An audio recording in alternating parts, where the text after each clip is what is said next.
Hello again and welcome to my channel. Hopefully next door isn't going to be too noisy today. They're almost finished the house and are currently pouring the concrete driveway. So there have been a couple of changes around here. One thing is, let me just show you.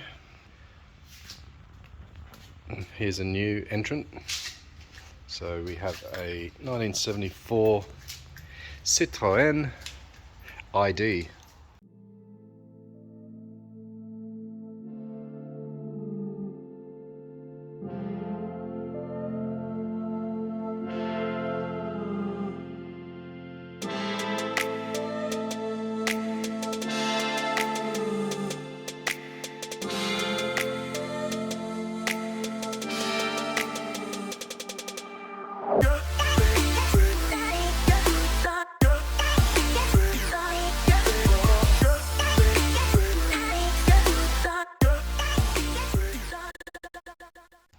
No, it's not a DS, it's an ID. What's an ID?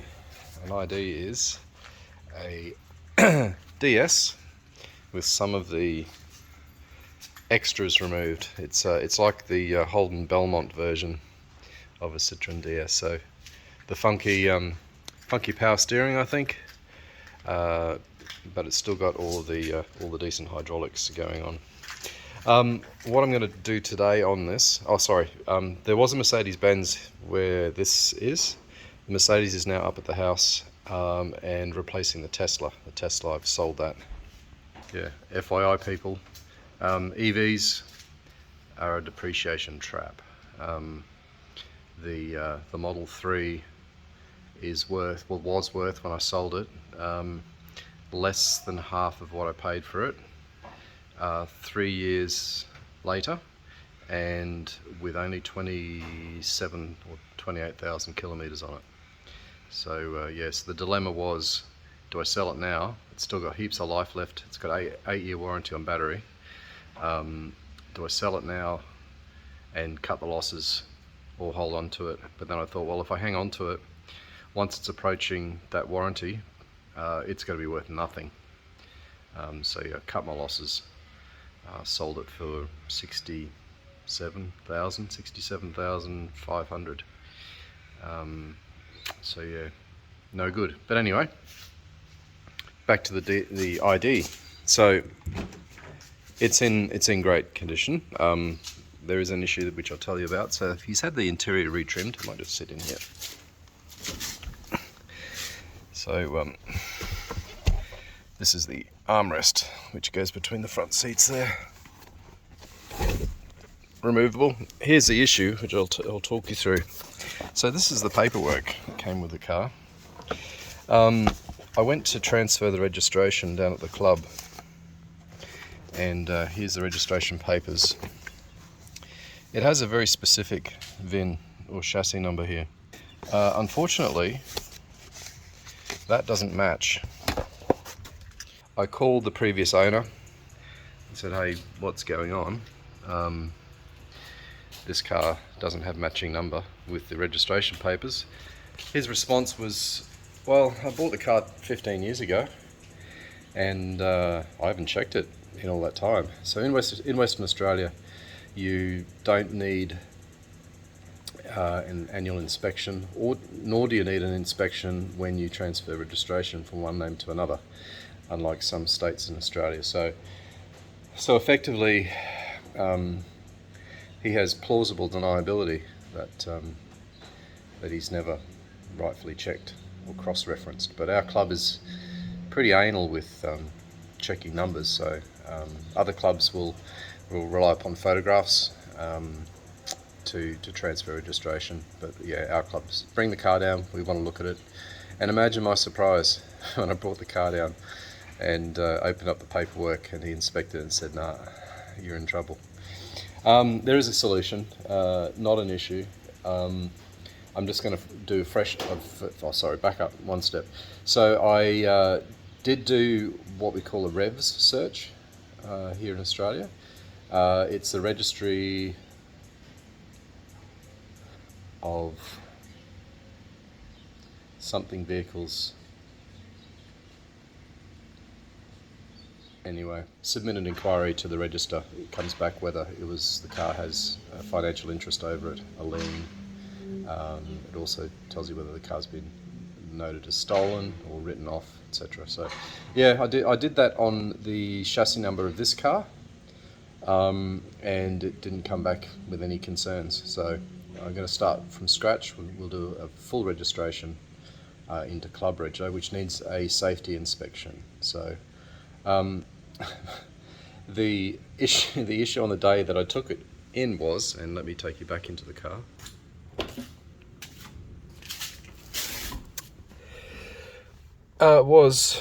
The inspector said, okay, let's do the safety system, horn, etc. So this is a horn. And then he's like, okay, lights, let's check the lights. And I don't know about you, but a switch that goes back and forth, I think it goes up. Yeah, it does go up. And it twists.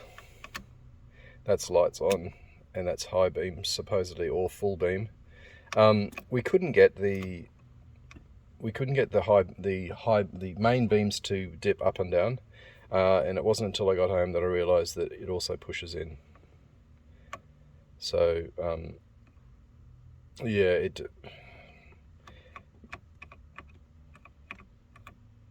didn't go well on the day. So I pulled out. I was like, I'm not going to do an impromptu safety inspection. I'm not going to do impromptu safety inspection today. What I'll do is I'll just take it home and do the safety inspection myself. That's when I worked out how the headlights worked. But in doing so, in driving it around a bit, I was having a pretty foul smell of petrol, and I thought the guy said he'd rebuilt the carby, so I thought, well, maybe he set the float level incorrectly. Until I took it to the service station and filled up the tank. What I'm going to do is just run up the ignition. Alright, so that was a full tank, and the gauge was off the scale. It's been leaking fuel, and not just leaking. I'll see if I can simulate here. So you can see probably a patch under the car, and no leaking at the moment, but it's been leaking fuel from the floor about there. So I'm going to give it a rock.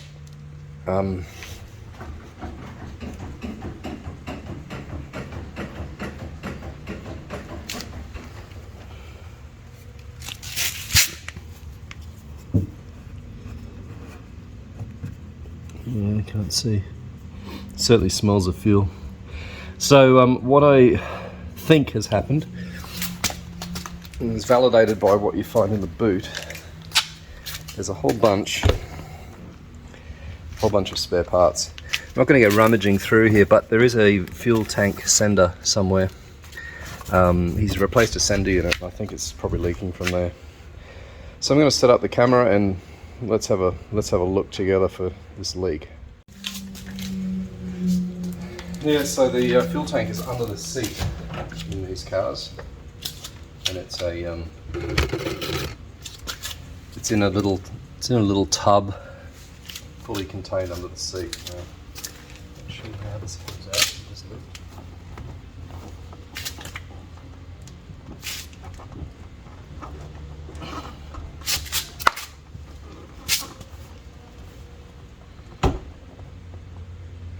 Yeah, it's got a little popper holding it in.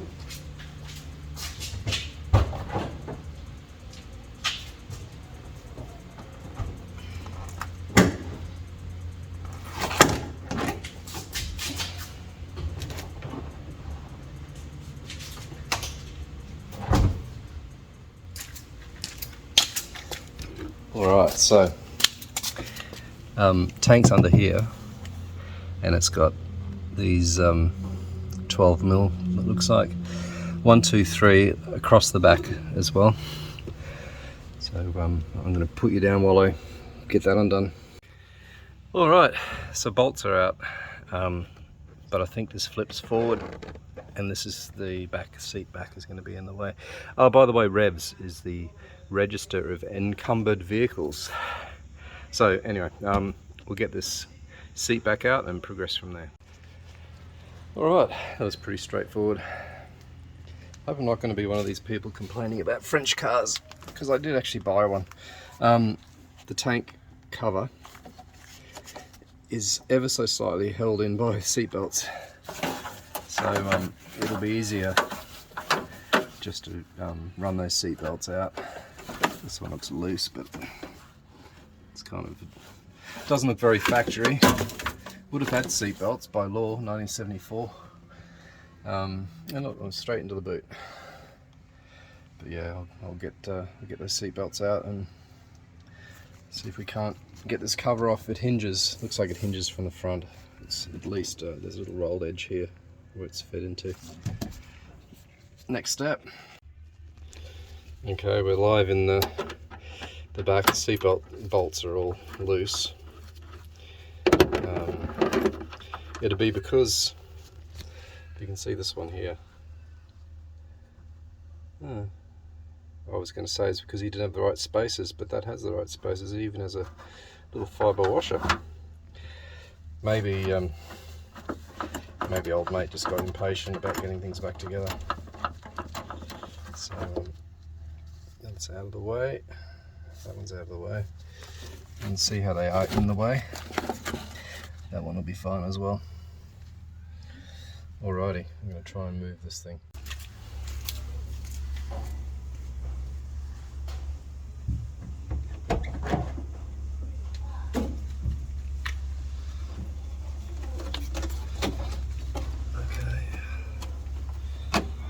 There's the fuel tank. Let's get this out of here.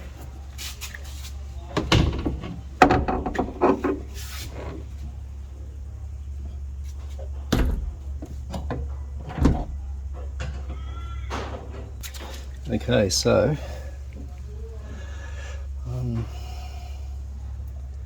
might take you off the tripod and get you in with me.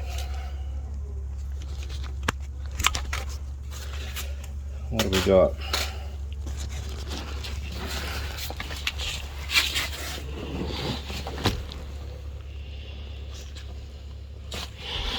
It sure smells of fuel. We've got nice new hoses. We've got grommets. We'd want to have a grommet.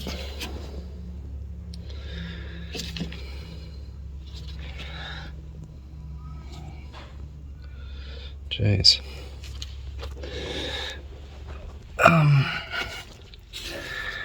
I don't know that we've got a gasket on that. I am going to... What I might do is start the car to get it up on its suspension, because it's rock hard at the moment, it's not moving. Get it on its suspension and then give it a rock and see if we can get it to slosh out. Stand by.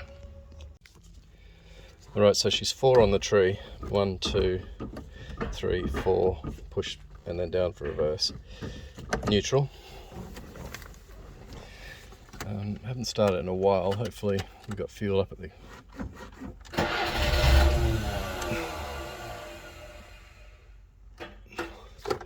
Get a bit of choke actually. A bit of choke action.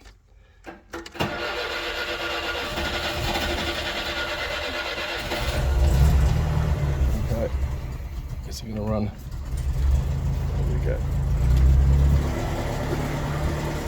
Let's see a suspension rise.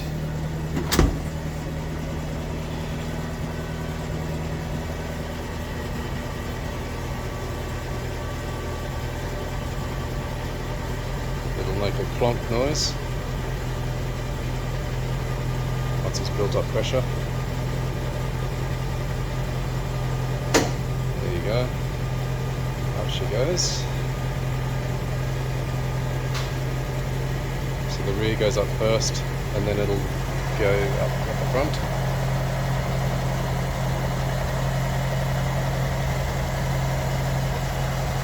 And then it sort of levels out at that point.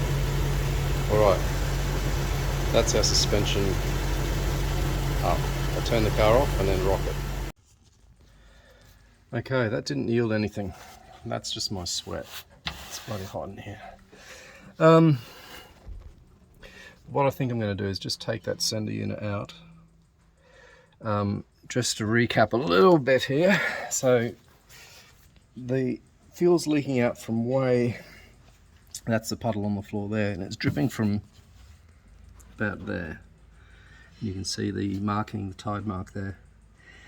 Step one will be, let's get that sender unit out, and then if that's not obvious, let's then chase by taking this stainless steel panel off. It's held in by just a bunch of what look like self-tappers. Yeah, I think that's probably the good course of action.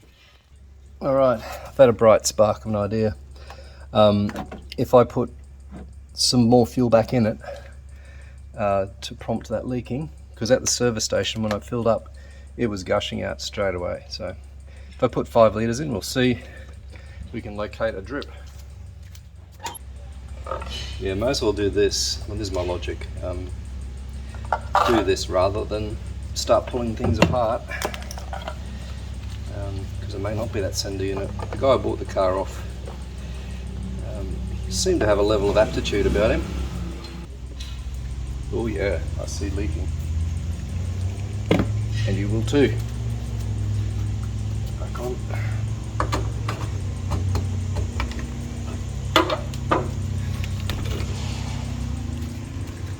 Okay.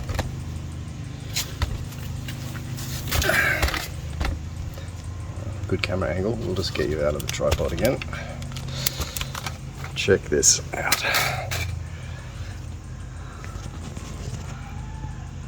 We have replicated the fault at least.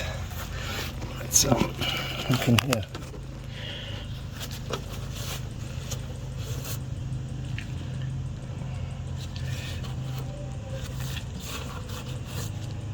Completely dry.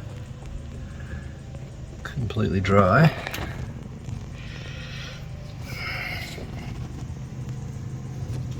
Fillet. This is where the fillet joins. Completely dry.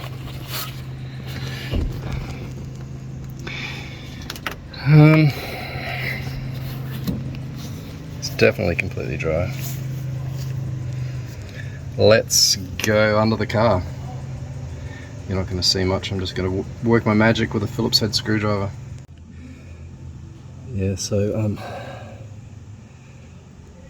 screws, and there's your dripping. Yeah, funny. I was driving along thinking it was the carb without actually ever seeing it drip, but now it's, at least we get on top of it. I'll put you down and get unscrewing. Alright, our stainless trim is sort of off. It's just held on by self-tappers, and I think we'll be able to see our issue. Let's just send you up there.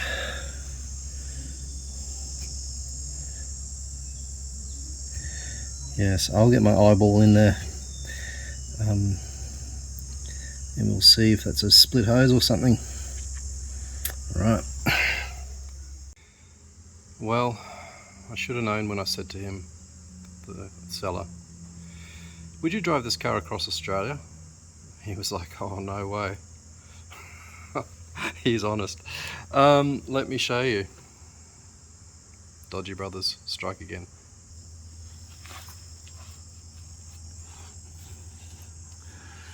Okay, so what we have here, let me get a zoom out. What we have here is a thin fuel line, if you can see on my finger, that runs into this sort of jacket thing here. Alright, so that's almost like a protective jacket which has been clamped.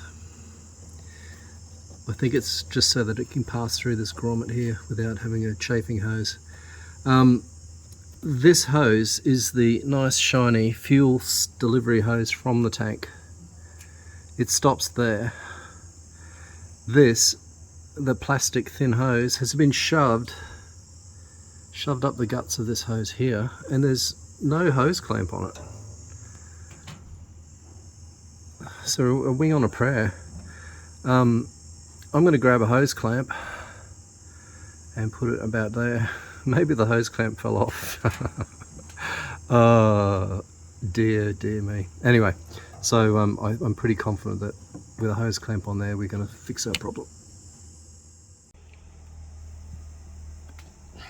Hose clamp, small.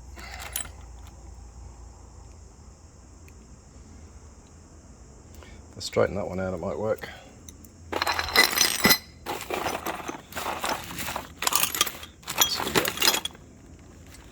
No, we'll run with that, see what we can get. Alright, so we have a hose clamp now on where there is a hose, which is just excellent. So we're not leaking anymore. While we're under here, I know POR when I see it. This is this paint that prevents corrosion. It looks like we've had a bit of a repair here. And a bit of repair on this support point here. Not a jacking point, because the car jacks itself up. It's a support point. Yeah, it's not a terrible machine underneath. It's looking, you know, surprisingly good. Got a new exhaust on it. You can see that there, and a new engine pipe, which is flexible. That leaks a little bit at the front of the muffler there, so that's going to need attention too. But today's job, which I'm happy with, is this one here. People, jeez, come on, that's pretty basic. I'm going to find myself some more self-tappers. That's what this stainless steel panel's held on with. And we'll get all that back together again. So folks, that will be it. Nice short and sweet one today. Perth, we're sweltering through a bit of weather at the moment. We've had a couple of 40-degree days. Today's, I think they're predicting 39, and then 40 Saturday, Sunday. So yeah, I'll get out of the workshop soon. I'm sweating like a pig. Give you a little bit of content and me some memories for later. Catch you later.